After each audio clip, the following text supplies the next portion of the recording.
വിശേഷങ്ങള് എല്ലാവർക്കും സുഖം തന്നെയെന്ന് വിശ്വസിക്കുന്നു. ഞങ്ങളിവിടെ സുഖമായിരിക്കുന്നു.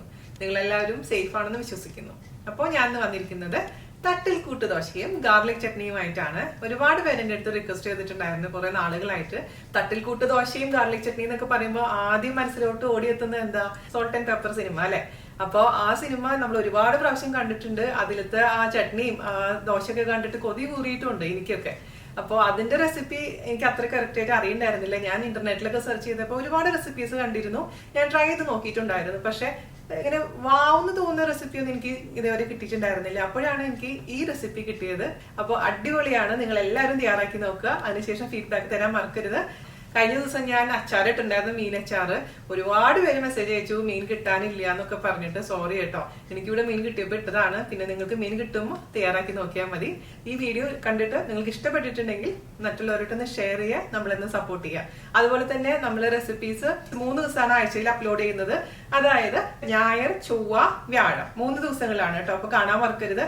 ഒരുപാട് പേർക്ക് നോട്ടിഫിക്കേഷൻ വരുന്നില്ല എന്നൊക്കെ കംപ്ലൈന്റ് ഉണ്ടായിരുന്നു. അപ്പൊ ഈ 3 ദിവസങ്ങളിൽ ഞാൻ എന്തായാലും വീഡിയോ അപ്ലോഡ് ചെയ്യുന്നതായിരിക്കും. അപ്പൊ ഒട്ടും താമസിച്ചാൽ നമുക്ക് എങ്ങനെയാണ് ടേസ്റ്റി ആയിട്ടുള്ള തട്ടിൽക്കൂട്ട് ദോശയും അതുപോലെ തന്നെ ഗാർലിക് ചട്നിയും തയ്യാറാക്കാം എന്ന് നോക്കിയിട്ട് വരാം. ഓക്കെ, അപ്പോൾ നമുക്ക് തട്ടിൽക്കൂട്ട് ദോശ എങ്ങനെയാണ് തയ്യാറാക്കാം എന്ന് നോക്കാം.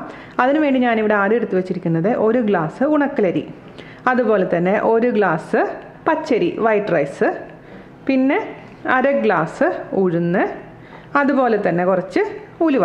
ഞാൻ പലപ്പോഴും തട്ടിൽക്കൂട്ട് ദോശ ഉണ്ടാക്കി നോക്കിയിട്ടുണ്ട്. പക്ഷേ നമ്മൾ സാധാരണ ദോശമാവിൻ്റെ അതേ ടേസ്റ്റ് തന്നെയാണ് എനിക്ക് ഫീൽ ചെയ്തിട്ടുള്ളത്. ഞാൻ പല വീഡിയോസും കണ്ടിട്ടാണ് തയ്യാറാക്കി നോക്കിയിട്ടുണ്ടായിരുന്നത്. ഈ റെസിപ്പി എനിക്ക് തന്നിട്ടുള്ളത് എൻ്റെ ഒരു അനിയത്തിക്കുട്ടിയാണ്. അത് നമ്മുടെ വീണാസ് കറി വേൾഡിൻ്റെ സബ്സ്ക്രൈബറാണ്, പേര് അംബിക എന്നാണ്. അംബികയാണ് എൻ്റെ അടുത്ത് ഒരു ദിവസം പറഞ്ഞത്, ചേച്ചി ഇങ്ങനെ ഒന്ന് തയ്യാറാക്കി നോക്കുക, അപ്പോൾ കുറച്ചും കൂടെ ഡിഫറെൻറ്റ് ടേസ്റ്റ് ആയിരിക്കും, ചേച്ചിക്ക് ഇഷ്ടപ്പെടുമെന്ന്. അങ്ങനെ അംബികനെ വിശ്വസിച്ചുകൊണ്ട് ഞാൻ ഒന്ന് തയ്യാറാക്കി നോക്കിയപ്പോൾ സാധാരണ ഞാൻ ഉണ്ടാക്കിയതിൽ നിന്നും കുറച്ചും കൂടെ ടേസ്റ്റ് എനിക്ക് നന്നായി തോന്നിയിട്ടുണ്ട്. അതുകൊണ്ടാണ് ഞാൻ നിങ്ങൾക്ക് ഈ റെസിപ്പി കൊണ്ടുവന്നിരിക്കുന്നത്. ഇപ്പോൾ ഉണക്കലരി എന്ന് പറയുന്നത് പായസം റൈസ് ആണ്. ഇപ്പോൾ ഓൾമോസ്റ്റ് എല്ലാ സൂപ്പർ മാർക്കറ്റിലും അവൈലബിൾ ആണ്. പായസം റൈസ് എന്ന് പറഞ്ഞാൽ കിട്ടും, അല്ലെങ്കിൽ ഉണക്കലരി എന്ന് പറഞ്ഞാൽ കിട്ടും. അപ്പോൾ അഥവാ നിങ്ങൾക്ക് ഇതുപോലെ പായസം റൈസ് അവൈലബിൾ അല്ലെങ്കിൽ പല സ്ഥലത്തും റെഡ് റൈസ് എന്ന് പറഞ്ഞിട്ട് നല്ല ചുവന്നിരിക്കുന്ന അരി നമുക്ക് അവൈലബിൾ ആണ്. ഇവിടെ ആദിൽ സൂപ്പർ മാർക്കറ്റിലൊക്കെ കിട്ടും. അപ്പോൾ ആ അരി ഉപയോഗിച്ചാലും മതി. അഥവാ ഇപ്പോൾ രണ്ടും കിട്ടില്ലെങ്കിൽ, നിവൃത്തിയില്ലെങ്കിൽ നിങ്ങൾക്ക് 2 ഗ്ലാസ് വൈറ്റ് റൈസ് ഉപയോഗിക്കാം. പിന്നെ നമ്മളിതിലേക്ക് ചേർക്കാൻ പോകുന്നത് അരയ്ക്കുന്ന സമയത്ത് കുറച്ച് ചോറ് ഉപയോഗിക്കും. ചോറില്ലാന്നുണ്ടെങ്കിൽ അവൽ ഉപയോഗിക്കാം. അപ്പം ആ ചോറ് മട്ടരിയുടെ ചോറ് ഉപയോഗിക്കുകയാണെങ്കിൽ കുറച്ചുകൂടി നന്നായിരിക്കും. ഇപ്പം മട്ടരിയുടെ ചോറില്ലെങ്കിൽ നല്ല ചുവന്ന നിറത്തിലുള്ള അവൽ ഉപയോഗിച്ചാലും ആ ഒരു കളർ കിട്ടും. ഒരു ഡിഫറെൻറ്റ് കളറായിരിക്കും നമ്മുടെ ഈ ദോശമാവ് അരച്ച് വരുമ്പോൾ ഉണ്ടാവുന്നത്. അതായത് ഈ അരിൻ്റെ ഗുണമാണത്. ഇതൊന്നും ഇല്ലെങ്കിൽ സാധാരണ രീതിയിൽ 2 ഗ്ലാസ് പച്ചരിയും അതുപോലെ തന്നെ പച്ചരി ഇല്ലെങ്കിൽ ഇഡ്ഡലി റൈസ് ഉപയോഗിക്കാം. പിന്നെ ബാക്കിയുള്ളത് ഞാൻ പറയുന്ന പോലെ ചെയ്താൽ മതിയാവും. പക്ഷേ ഇത് വെച്ച് ചെയ്ത് നോക്കുമ്പോൾ നല്ലൊരു ടേസ്റ്റ് ഡിഫറൻസ് എനിക്ക് ഫീൽ ചെയ്തിട്ടുണ്ട്. അപ്പോൾ നിങ്ങളുടെ കയ്യിലുള്ളതനുസരിച്ച് ചെയ്തോളൂ കേട്ടോ. അപ്പോൾ ഞാൻ ഒരു ബൗളിലോട്ട് 1 ഗ്ലാസ് ഉണക്കലരി ഇട്ട് കൊടുക്കുകയാണ്, അതായത് പായസം റൈസ്. അതുപോലെ തന്നെ 1 ഗ്ലാസ് പച്ചരി വൈറ്റ് റൈസ്. ഇത് നന്നായിട്ട് ആദ്യം തന്നെ ഒന്ന് വാഷ് ചെയ്യണം. അതിനുശേഷം ഇതിൽ നിറയെ വെള്ളം ഒഴിച്ചിട്ട് അറ്റ്ലീസ്റ്റ് ഒരു 3 മണിക്കൂറെങ്കിലും നമ്മളിത് കുതിർത്ത് വെക്കണം. അതിനുശേഷം നന്നായിട്ട് അരച്ചെടുക്കണം. അതുപോലെ തന്നെ വേറൊരു ബൗളിലോട്ട് സെപ്പറേറ്റ് ആയിട്ട് 1/2 ഗ്ലാസ് ഉഴുന്ന്, ഞാനിപ്പോൾ സ്പ്ലിറ്റ് ആയിട്ടുള്ള ഉഴുന്നാണ് എടുത്തിരിക്കുന്നത്. അതേസമയം മൊത്തത്തിലുള്ള ഉഴുന്നാണെങ്കിലും നമുക്ക് ഉപയോഗിക്കാം. അതും സെയിം അളവ് തന്നെ മതിയാവും കേട്ടോ. പിന്നെ ഞാൻ ഇതിലേക്ക് ചേർത്ത് കൊടുക്കാൻ പോകുന്നത് 1 ടേബിൾ സ്പൂൺ ഉലുവ. അപ്പോൾ ഞാനിത് നന്നായിട്ട് വാഷ് ചെയ്തിട്ട് അതിൽ വെള്ളം ഒഴിച്ച് വെച്ചിട്ടുണ്ട് 2 പാത്രത്തിലും. ഇനി നമുക്കിത് അറ്റ്ലീസ്റ്റ് ഒരു 3 മണിക്കൂറെങ്കിലും സോക്ക് ചെയ്യണം. അപ്പം നിങ്ങൾക്ക് ഓവർനൈറ്റ് ഇത് സോക്ക് ചെയ്യാം കേട്ടോ. രാത്രി വെള്ളത്തിലിട്ട് വെച്ചിട്ട് രാവിലെ അരച്ചെടുത്തിട്ട് വൈകുന്നേരം ഉണ്ടാക്കാൻ പറ്റും. പ്രത്യേകിച്ച് ഇപ്പോൾ ഇവിടെയൊക്കെ ഉണ്ടെങ്കിൽ നല്ല ചൂട് സമയമാണ്, പെട്ടെന്ന് തന്നെ ഫെർമെൻ്റ് ആയി കിട്ടും. അപ്പോൾ 4 മണിക്കൂറൊക്കെ ആയിട്ട് കേട്ടോ ഞാനിത് കുതിർത്ത് വെച്ചിട്ട് അരിയൊക്കെ നമുക്കിത് നന്നായിട്ട് അരച്ചെടുക്കാം. ആദ്യം അരി നന്നായിട്ട് അരച്ചെടുക്കണം, അതിനുശേഷം പിന്നെ ഉഴുന്നും ഉലുവയും അരച്ചെടുക്കണം. പിന്നെ ഞാൻ അതിൻ്റെ കൂട്ടത്തിൽ കൂടെ അരച്ചെടുക്കാൻ പോകുന്നത് ഒരു 2 ടേബിൾ സ്പൂൺ ചോറാണ്. ഞാനിവിടെ മട്ട റൈസാണ് ഉപയോഗിക്കുന്നത്. നിങ്ങളുടെ അടുത്ത് ചോറില്ല എന്നുണ്ടെങ്കിൽ 2 ടേബിൾ സ്പൂൺ അവലായാലും കുഴപ്പമില്ല. അവൽ കുറച്ച് നേരം വെള്ളത്തിൽ കുതിർത്തതിന് ശേഷം അരച്ചെടുക്കുക. ഈ റെഡ് റൈസും അതേപോലെ തന്നെ അവലും ഇല്ല എന്നുണ്ടെങ്കിൽ സാധാരണ ചോറായാലും മതി. അപ്പോൾ നമുക്കത് 2-3 പ്രാവശ്യമായിട്ട് നന്നായിട്ട് അരച്ചെടുക്കാം. എത്ര വെള്ളം മൊത്തത്തിൽ അരയ്ക്കാൻ ഉപയോഗിച്ചു എന്ന കാര്യം ഞാൻ അവസാനം പറഞ്ഞുതരാം കേട്ടോ. അപ്പോൾ ഞാനിവിടെ അരി അരച്ച് വെച്ചിട്ടുണ്ട്. അതിലോട്ട് അരച്ച് വെച്ചിരിക്കുന്ന ഉലുവ, ഉഴുന്ന് പ്ലസ് ചോറിൻ്റെ മിക്സ് നമുക്ക് ഒഴിച്ചു കൊടുക്കാം. ഞാൻ മൊത്തത്തിൽ ഇപ്പോൾ ഇതിലോട്ട് 1.25 ഗ്ലാസ് വെള്ളമാണ് ഒഴിച്ചിട്ടുണ്ടായിരുന്നത് അരച്ചെടുക്കാൻ. ഇതുപോലെ ഇത് ഇനി നമുക്ക് ഫെർമെൻറ്റ് ചെയ്യാൻ വേണ്ടി കണ്ടിട്ട് അടച്ചു വെക്കാം. എന്നിട്ട് നോക്കിയിട്ട് വെള്ളം കുറവാന്ന് തോന്നുകയാണെങ്കിൽ ആ സമയത്ത് മാത്രമേ ആഡ് ചെയ്താൽ മതി. ആദ്യമേ തന്നെ ഒരുപാട് ലൂസാക്കിയിട്ട് നമുക്ക് ഫെർമെൻറ്റ് ചെയ്യാൻ വെക്കണ്ട. പിന്നെ ഉപ്പ് നമ്മൾ ഫെർമെൻറ്റ് ചെയ്തതിന് ശേഷം ചേർത്ത് കൊടുത്ത് മിക്സ് ചെയ്താൽ മാത്രം മതിയാകും. അപ്പോൾ നമുക്ക് ഈ മാവ് നന്നായിട്ട് മിക്സ് ചെയ്ത് വെക്കാം. പിന്നെ ഇത് ഞാൻ നല്ല ഫൈനായിട്ട് അരച്ചെടുത്തിട്ടുണ്ട് കേട്ടോ. നല്ല ഫൈനായിട്ടാണ് അരച്ചെടുത്തിരിക്കുന്നത്. ഇപ്പോൾ ഇവിടേക്ക് നല്ല ചൂടാണ്, പെട്ടെന്ന് തന്നെ ഫെർമെൻ്റ് ആവും. ഒരു 4 മണിക്കൂർ കൊണ്ട് തന്നെ ഫെർമെൻ്റായി കിട്ടും. അപ്പോൾ നിങ്ങൾ ഏത് സ്ഥലത്താണോ അതിനനുസരിച്ച് ഈ ഫെർമെൻറ്റേഷൻ സമയം തിട്ടപ്പെടുത്തണം. അപ്പോൾ രാത്രിക്കുള്ളിൽ ഇത് ഫെർമെൻ്റ് ആയി വരികയാണെന്നുണ്ടെങ്കിൽ ഫെർമെൻ്റ് ആയതിനു ശേഷം നമുക്ക് ഫ്രിഡ്ജിലെടുത്ത് വെച്ചാൽ മതി. പിന്നെ നമ്മൾ ഉണ്ടാക്കുന്ന സമയത്തിന് കുറച്ച് നേരം മുമ്പ് തന്നെ ഫ്രിഡ്ജിൽ നിന്നെടുത്ത് പുറത്ത് വെക്കുക, അതിനുശേഷം ഉണ്ടാക്കിയെടുക്കുക കേട്ടോ. അപ്പോൾ ഞാനിവിടെ ഇപ്പോൾ രാത്രിയാണ്, ഇപ്പോൾ ഈവനിങ് ആയിട്ടുണ്ട്. ഇപ്പോൾ ഓവർനൈറ്റ് ഫെർമെൻറ്റ് ചെയ്യാൻ പോവുകയാണ്. നാളെ രാവിലേക്ക് ആകുമ്പോഴേക്കും നല്ല സൂപ്പറായിട്ട് ഇതങ്ങ് പൊന്തി വന്നിട്ടുണ്ടാവും. അപ്പോൾ നമുക്ക് അടച്ചു വെച്ചിട്ട് നാളെ രാവിലെ നമുക്ക് ഉണ്ടാക്കിയെടുക്കാം. നമ്മുടെ മാവ് നന്നായി ഫെർമെൻ്റ് ആയിട്ടുണ്ട്, കണ്ടില്ലേ, പത പോലെ വന്നിട്ടുണ്ട്, നന്നായിട്ട് ഫെർമെൻ്റ് ആയിട്ടുണ്ട്. അപ്പോൾ ഒരു 12 മണിക്കൂറാണ് ഞാനിത് ഫെർമെൻ്റ് ചെയ്തിരിക്കുന്നത്. നല്ല ചൂട് സമയമാണെങ്കിൽ പെട്ടെന്ന് തന്നെ ഫെർമെൻ്റ് ആയി കിട്ടും. തണുപ്പ് സമയമാണെന്നുണ്ടെങ്കിൽ കുറച്ച് സമയം പിടിക്കും. അപ്പോൾ ഞാൻ പല വീഡിയോയിലും ദോശയുടെ വീഡിയോയിലൊക്കെ പറഞ്ഞു തന്നിട്ടുണ്ട് നിങ്ങളുടെ അടുത്ത്. നല്ല തണുപ്പാണെന്നുണ്ടെങ്കിൽ ഒരു വലിയ പാത്രത്തിൽ കുറച്ച് ചൂടുവെള്ളം, ചെറു ചൂടുവെള്ളം കേട്ടോ, അല്ലാണ്ട് ഒരുപാട് ചൂടുവെള്ളമല്ല, ചെറു ചൂടുവെള്ളം എടുത്ത് വെക്കുക. എന്നിട്ട് ഈ പാത്രം ആ പാത്രത്തിലോട്ടൊന്ന് ഇറക്കി വെക്കുക ഒരു 10 മിനിറ്റ്. അതിനുശേഷം വീണ്ടും ആ വെള്ളം കളഞ്ഞതിന് ശേഷം അങ്ങനെ ഒരു 3-4 പ്രാവശ്യം റിപ്പീറ്റ് ചെയ്യുക. അതുപോലെ തന്നെ വല്ല കമ്പിളി പുതപ്പ് ഇത് അടച്ചതിന് ശേഷം ഇതിൻ്റെ മുകളിൽ ഒരു നല്ല ബ്ലാങ്കറ്റൊക്കെ മൂടി വെക്കുകയാണെന്നുണ്ടെങ്കിൽ നന്നായിട്ട് പൊന്തി വരും, ഫെർമെൻ്റായി വരും. ഇവിടെ തണുപ്പ് സമയത്ത് ഞാൻ അങ്ങനെ ചെയ്യാറുള്ളത്. അല്ലെങ്കിൽ ചിലർ അവൻ്റെ ഉള്ളിൽ ലൈറ്റ് ഇട്ട് വെക്കാറുണ്ട്. പക്ഷേ എനിക്കത് പറ്റാറില്ല. അതുകൊണ്ട് എനിക്കൊന്നും വലിയ കാര്യമായിട്ടൊന്നും പൊന്തി വരാറില്ല ഈ മാവ്. ഞാൻ മറ്റേത് രീതിയിൽ ചെയ്യുമ്പോഴാണ് നന്നായിട്ട് പൊന്തി വരുന്നത്. ബ്ലാങ്കറ്റിൻ്റെ ആ ഒരു ടിപ്പ് എനിക്ക് നന്നായിട്ട് യൂസ്ഫുൾ ആയിട്ടുണ്ട്. അപ്പോൾ നിങ്ങളൊന്ന് പരീക്ഷിച്ച് നോക്കൂ കേട്ടോ. അപ്പോൾ നമുക്ക് നോക്കിക്കേ, ഒരു ദോശ ഉണ്ടാക്കി നോക്കാം. എന്നിട്ട് ആവശ്യമുണ്ടെങ്കിൽ മാത്രം നമുക്ക് വെള്ളം എക്സ്ട്രാ ചേർത്ത് കൊടുത്താൽ മതി. ഇതിപ്പോൾ നല്ല കറക്റ്റ് കൺസിസ്റ്റൻസിയിലാണ് ഇരിക്കുന്നത്, ദോശമാവിൻ്റെ പരുവത്തിലാണ് ഇരിക്കുന്നത്. ഇതിൽ ഇനി എക്സ്ട്രാ വെള്ളം വേണ്ടി വരുന്ന എനിക്ക് തോന്നുന്നില്ല. ഇനി നമുക്കിതിലേക്ക് ഉപ്പ് ചേർത്ത് കൊടുക്കാം. ഉപ്പിൻ്റെ അളവ് നിങ്ങൾ തീരുമാനിക്കണം.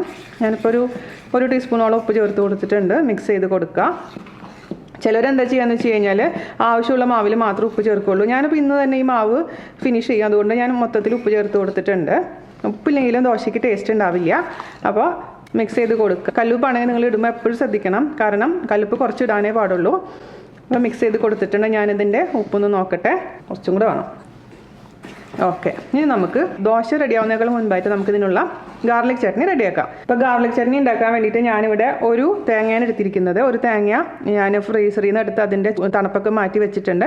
നോർമൽ ടെമ്പറേച്ചറിലുള്ള തേങ്ങയാണിത്. അതുപോലെ തന്നെ പിന്നെ നമുക്കിതിലേക്ക് വേണ്ടത് ഒരു 4 പച്ചമുളക്. ഒരുപാട് എരിവുള്ള പച്ചമുളകാണെങ്കിൽ 3 എണ്ണം മതിയാവും. ഇവിടെ എൻ്റെ പച്ചമുളകിന് ഒരുപാട് എരിവില്ലാത്ത കാരണം ഞാൻ 4 എണ്ണം എടുത്തിട്ടുണ്ട്. അതുപോലെ തന്നെ 2 കറിവേപ്പില, പിന്നെ നാടൻ വെളുത്തുള്ളിയാണ് ഞാൻ എടുത്തിരിക്കുന്നത്. ഒരു നാടൻ വെളുത്തുള്ളി ആയതുകൊണ്ട് കുറച്ച് മതിയാകും. അതേസമയം ഇപ്പോൾ ചൈനീസ് വെളുത്തുള്ളിയൊക്കെ ആണെന്നുണ്ടെങ്കിൽ അത്യാവശ്യം കൂടുതൽ വേണം, എന്നാലാണ് ആ ഫ്ലേവർ കൂടുതൽ വരുള്ളൂ. ഞാനിപ്പോൾ നാടൻ ആയതുകൊണ്ട് ചെറിയ 4 അല്ലി വെളുത്തുള്ളിയാണ് എടുത്തിരിക്കുന്നത് കേട്ടോ. അതുപോലെ തന്നെ വളരെ ചെറിയൊരു കഷ്ണം ഇഞ്ചി. ഒരുപാട് ഇഞ്ചി പാടില്ല. ഇഞ്ചി ഒരുപാട് കൂടിക്കഴിഞ്ഞാലും ചമ്മന്തിക്ക് ടേസ്റ്റ് ഉണ്ടാവില്ല. ഒരു അല്ലി ചെറിയുള്ളി വേണമെങ്കിൽ എടുക്കാം, പക്ഷെ ഞാൻ ചെറിയുള്ളി എടുക്കാറില്ല ചമ്മന്തി ഉണ്ടാക്കുമ്പോൾ. അപ്പോൾ ഇതെല്ലാം കൂടി നമുക്ക് ഒരു മിക്സിയുടെ ചെറിയ ബൗളിലോട്ട് ഇട്ട് കൊടുക്കാം. പിന്നെ ആവശ്യത്തിന് ഉപ്പ്.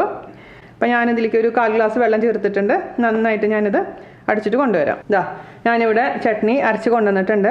ഞാൻ 1/4 ഗ്ലാസ് വെള്ളമല്ല ആദ്യം ഒഴിച്ചിട്ടുണ്ടായിരുന്നു. അതിനുശേഷം ഒരു 3 ടേബിൾ സ്പൂണും കൂടി വെള്ളം എക്സ്ട്രാ ഒഴിച്ച് കൊടുത്തിട്ടുണ്ട്. ഈ ഒരു കൺസിസ്റ്റൻസിയാണ് ഇവിടെ ഇഷ്ടം.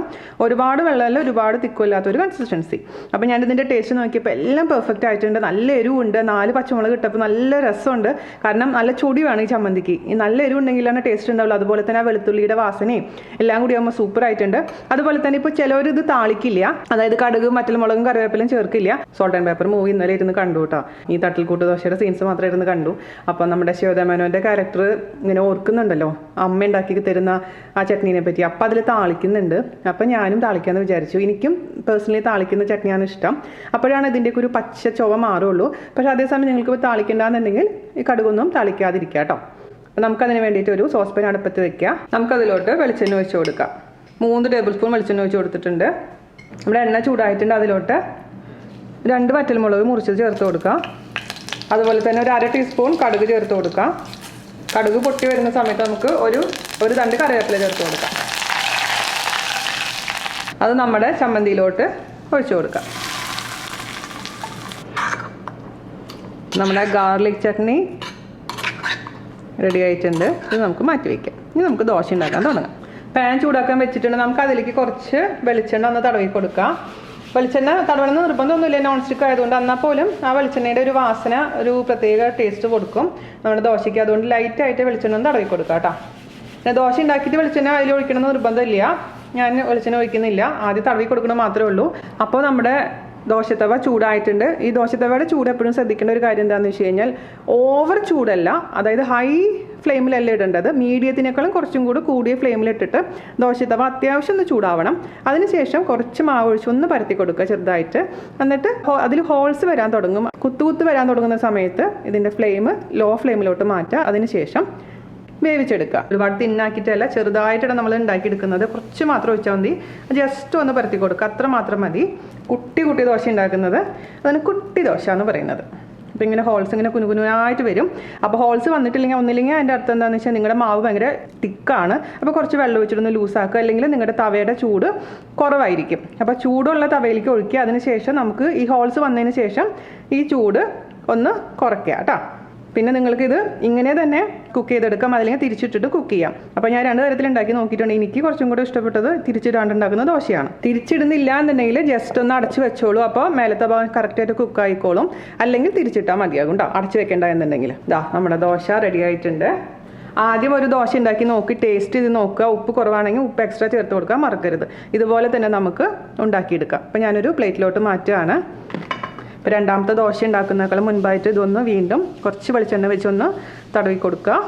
ഒരുപാട് വെളിച്ചെണ്ണ പാടില്ല കേട്ടോ, ലൈറ്റായിട്ട് മാത്രം മതി. അപ്പോൾ ഞാനൊരു ദോശ ഉണ്ടാക്കി ആദ്യം കഴിച്ച് നോക്കിയിട്ടുണ്ടായിരുന്നു, ഉപ്പൊക്കെ പെർഫെക്റ്റ് ആയിട്ടുണ്ട്. അപ്പോൾ രണ്ടാമത്തെ കുട്ടി ദോശ നമുക്ക് ഉണ്ടാക്കാം. നിങ്ങൾക്ക് 3 or 4 എണ്ണമൊക്കെ ഉണ്ടാക്കാം. എനിക്ക് എൻ്റെ ഈ അടപ്പിൽ മിഡിൽ ഭാഗത്തേക്ക് മാത്രമേ ചൂട് കറക്റ്റായിട്ട് വരില്ല. അതുകൊണ്ടാണ് ഞാൻ ഒരു ദോശ മാത്രം അറ്റ് എ ടൈം ഉണ്ടാക്കുന്നത്. ഇപ്പുറത്തൊക്കെ ഉണ്ടാക്കി കഴിഞ്ഞാൽ കറക്റ്റായിട്ട് ചൂട് വരില്ല, കറക്റ്റായിട്ട് ഈവനായിട്ട് കുക്കാവില്ല. അപ്പോൾ നിങ്ങളുടെ വലിയ ദോശ തട്ടാണെന്നുണ്ടെങ്കിൽ 3 or 4 എണ്ണം ഒറ്റ ടൈം ഉണ്ടാക്കാൻ പറ്റും. അങ്ങനെ രണ്ടാമത്തെ ദോശ റെഡി ആയിട്ടുണ്ട്. ഇതുപോലെ തന്നെ എല്ലാം ഉണ്ടാക്കിയെടുക്കുക കേട്ടോ. ബാക്കിയുള്ള മാവ് നമുക്ക് ഫ്രിഡ്ജിൽ സൂക്ഷിക്കുക.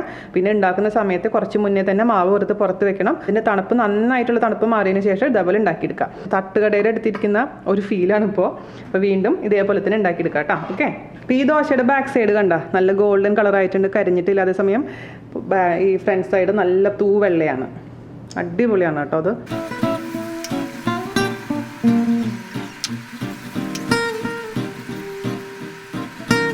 പിന്നെ ഞാൻ നിങ്ങൾക്ക് ഇത് തിരിച്ചിട്ടിട്ട് എങ്ങനെയുണ്ടാവുമെന്ന് കാണിച്ചു തരാം. ഹോൾസ് വന്നു കഴിഞ്ഞാൽ അപ്പം തീ കുറയ്ക്കണം കേട്ടോ. ശേഷം തിരിച്ചിട്ട് കഴിഞ്ഞാൽ പുറം ഭാഗം ഇങ്ങനെ ഉണ്ടാവും. പിന്നെ ഒരുപാട് നേരം തിരിച്ചിട്ട് വെച്ച് കുക്ക് ചെയ്യാൻ പാടില്ല. അപ്പോൾ ഒരുപാട് റഫായിട്ട് മാറാൻ, സോഫ്റ്റ്നെസ് നഷ്ടപ്പെടും. അപ്പോൾ ഇങ്ങനെ ഉണ്ടാവും തിരിച്ചിട്ട് കഴിഞ്ഞാൽ. അപ്പോൾ നമ്മുടെ ദോശ ഞാൻ ഫോട്ടോയിലെടുത്ത് കൊണ്ടുവന്നിട്ടുണ്ട്. ഞാനിപ്പോൾ ഇതിൻ്റെ കൂടെ സെർവ് ചെയ്യുന്നത് നമ്മൾ നേരത്തെ ഉണ്ടാക്കിയ ഗാർലിക് ചട്നി, പിന്നെ ഓണിയൻ ചട്നി, സാമ്പാർ. അപ്പോൾ ഒരു ചട്നി മാത്രം മതി. ഇതുണ്ടോ പൂ പോലെ ഇരിക്കുന്ന ദോശയാണ്. പിന്നെ ചൂടോട് കൂടി കഴിക്കാൻ പ്രത്യേകിച്ച് ശ്രദ്ധിക്കും. ഒരുപാട് ചൂടാറി കഴിഞ്ഞാൽ ടേസ്റ്റ് ഉണ്ടാവില്ല. അപ്പോൾ ഉണ്ടാക്കുക, അപ്പോൾ തന്നെ കഴിക്കുക. അപ്പോൾ നമുക്കൊരു പിടി പിടിക്കാം. ചട്നി ഒരു രക്ഷയില്ല കേട്ടോ. 2 ചട്നി കിടിലം സൂപ്പർ ടേസ്റ്റ് ആയിട്ടുണ്ട്. പഞ്ഞി പോലെ ഇരിക്കുന്ന ദോശ. ഇത് നല്ല നമ്മൾ കഴിഞ്ഞ ആഴ്ച ഇട്ടുണ്ടായിരുന്ന ഓണിയൻ ചട്നി, ഞാൻ ഇൻസ്റ്റൻ്റ് ആയിട്ടുള്ള ഓണിയൻ ചട്നി. അതുപോലെ തന്നെ ഇതും അടിപൊളിയാണ് കേട്ടോ, ഗാർലിക് ചട്നി. അപ്പോൾ ഗാർലിക് ചട്നി എത്ര പേർക്ക് ഇഷ്ടപ്പെടുന്നു എനിക്കറിയില്ല, പക്ഷേ നമ്മുടെ തട്ടിൽ കൂട്ട് ദോശയുടെ ടേസ്റ്റ് തന്നെ ഇതാണ്. പിന്നെ നല്ലോണം അത്യാവശ്യം പച്ചമുളക് ഇടാൻ ശ്രദ്ധിക്കുക, എന്നാൽ മാത്രമേ ടേസ്റ്റ് ഉണ്ടാവുള്ളൂ. ഇച്ചിരി സാമ്പാറിനും സങ്കടമാവില്ല. അല്ലെങ്കിൽ ഇന്നത്തെ ബ്രേക്ക്ഫാസ്റ്റ് സൂപ്പറായിട്ടുണ്ട്. അപ്പോൾ നിങ്ങളെല്ലാവരും ഒന്ന് തയ്യാറാക്കി നോക്കുക. അപ്പോൾ താങ്ക് യു അംബിക, ഒരുപാട് സന്തോഷമായി ഈ റെസിപ്പി എനിക്ക് തന്നതിന്.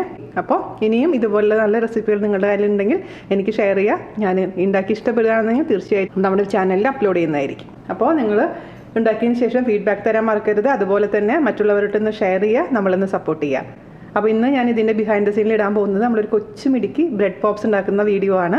അപ്പോൾ നമ്മളുടെ അമ്മ അയച്ചു തന്നിട്ടുണ്ടായിരുന്നു, ചക്കരക്കുട്ടിക്ക് ഒരുപാട് ഉമ്മ. നിങ്ങളുടെ മക്കളും ഇതേപോലെ തന്നെ വീണാൻറ്റിയുടെ എന്തെങ്കിലും റെസിപ്പീസൊക്കെ ഇതുപോലെ ചെയ്യുകയാണെന്നുണ്ടെങ്കിൽ വീഡിയോ എടുക്കുക, വീണാൻറ്റിക്ക് സെൻഡ് ചെയ്യുക. വീണാൻറ്റി ഇതേപോലെ വീഡിയോയിൽ അപ്ലോഡ് ചെയ്യുക കേട്ടോ. അപ്പോൾ അടുത്ത അടിപൊളിയായിട്ടുള്ള റെസിപ്പി ആയിട്ട് വരുന്നവരെ നന്ദി, നമസ്കാരം, താങ്ക് യു.